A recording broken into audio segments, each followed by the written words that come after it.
Waziri wa ulinzi wa Marekani, Pete Hegseth, anatarajiwa kuingia siku ya pili ya mchuano mkali wa maswali kutoka kwa wabunge wa bunge la Marekani, hasa kutoka chama cha Democratic Party, wakitaka majibu ya kina kuhusu namna alivyoshughulikia vita dhidi ya Iran. Katika kikao cha kwanza kilichodumu karibu saa 6, Hegseth alibanwa kueleza gharama za operesheni hiyo iliyofikia dola bilioni 25, pamoja na wasiwasi wa kupungua kwa akiba ya silaha muhimu za kijeshi.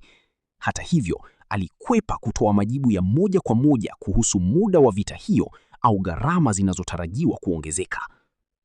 Kikao cha leo mbele ya United States Senate kinatarajiwa pia kuchambua pendekezo la bajeti ya ulinzi ya mwaka 2027 inayofikia dola trilioni 1.5, kiwango kikubwa zaidi kuwahi kupendekezwa. Hegseth, akishirikiana na viongozi wa jeshi, anatarajiwa kusisitiza umuhimu wa kuongeza uwekezaji katika teknolojia za kisasa kama ndege zisizo na rubani, mifumo ya ulinzi wa makombora pamoja na meli za kivita.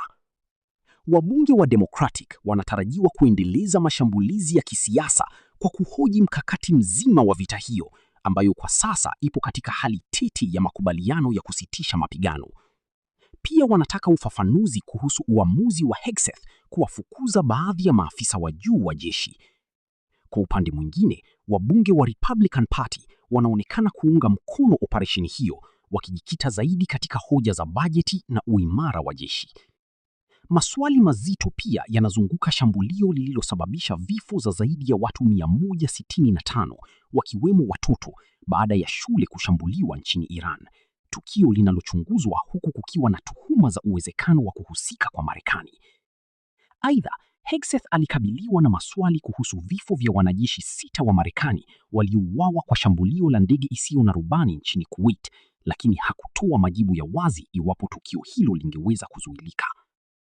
Katika hoja nyingine yenye utata, Hegseth alisisitiza kuwa miundombinu ya nyuklia ya Iran iliharibiwa kabisa katika mashambulizi ya awali. Hata hivyo, baadhi ya wabunge walipinga kauli hiyo, wakitaka kujua ni kwa nini vita iliendelea ikiwa tishio hilo lilidaiwa tayari limeondolewa.